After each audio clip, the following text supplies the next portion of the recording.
Transcription number 249. Start.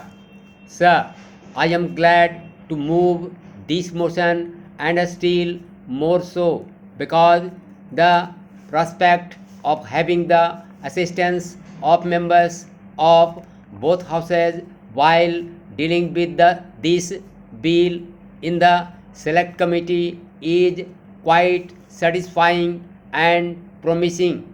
Under the normal rules, it is not usual to have such a joint select committee to deal with this and an allied bill, which I hope I shall have the opportunity of moving for consideration soon in this house.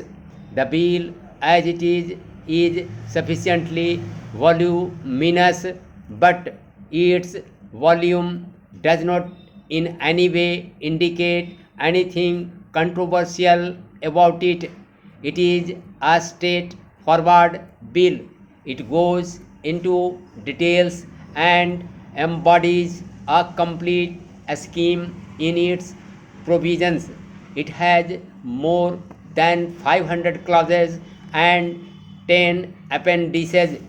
The bill proposes to set up a municipal corporation for Delhi. This idea of a corporation for Delhi has been engaging the minds of the people of Delhi and those interested in its administration for a pretty long time.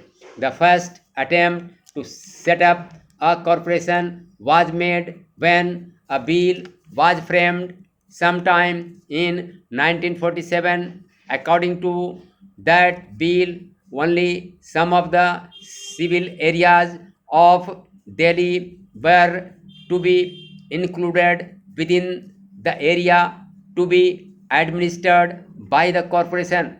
The areas that are administered by other local bodies in Delhi state, such as Sadra notified area and others, were to be left out. But this bill now goes much further.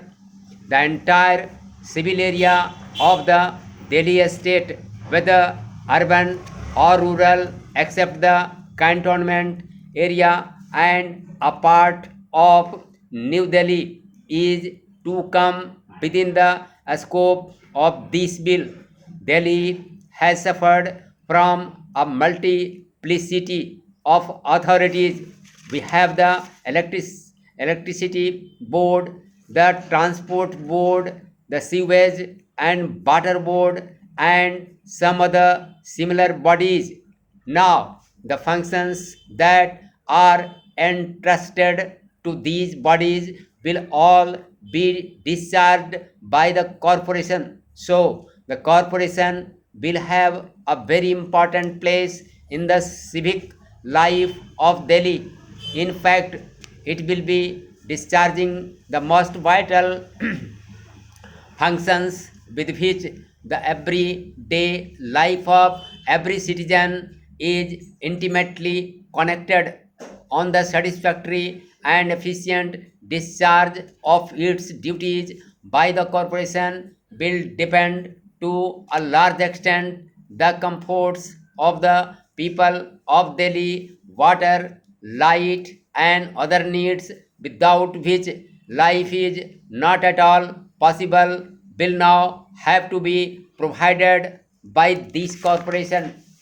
The corporation will consist of 80 members, and these 80 will elect 6 aldermen.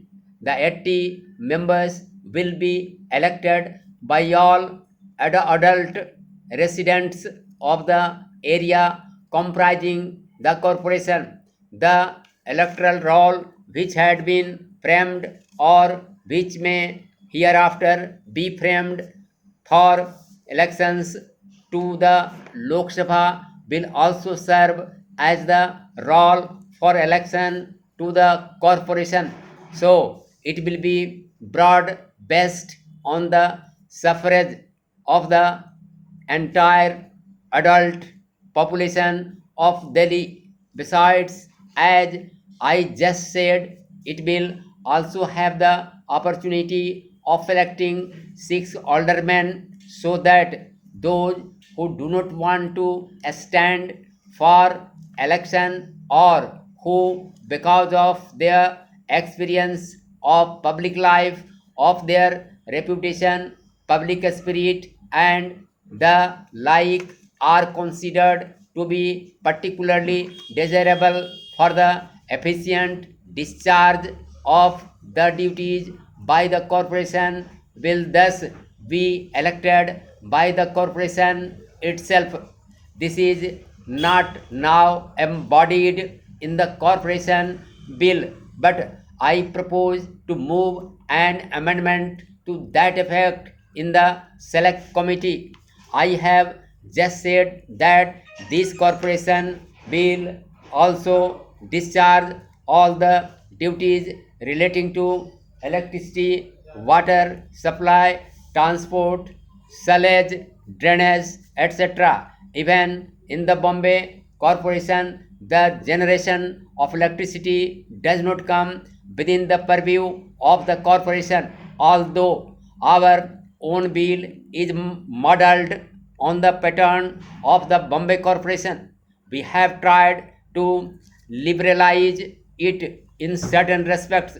The corporation will have a mayor and be provide that under the rules, if it is so decided, the mayor may be given housing and transport facilities to the members to may, if such rules are framed and approved by the House, be allowed to draw some allowance for attending the meetings, as our public life is growing richer and all classes, howsoever poor, are coming forward to serve the community with devotion. It becomes necessary to make some provision of this type so that no one may be deterred because of his poverty and lack of resources from placing his talents and experience at the disposal of the community. So we have made that provision too. I understand that in Bombay also there is some such move for making provision for the members of the corporation. The corporation will, besides the mayor, have a deputy mayor and a general manager for transport, drainage, and sewage and water supply. Besides these, many other functionaries will have to be appointed. The bill provides that all persons drawing a salary of rupees 350 or more will be appointed in consultation with the Public Service Commission, so that the controversies that are sometimes noticed in local bodies over appointments will be avoided.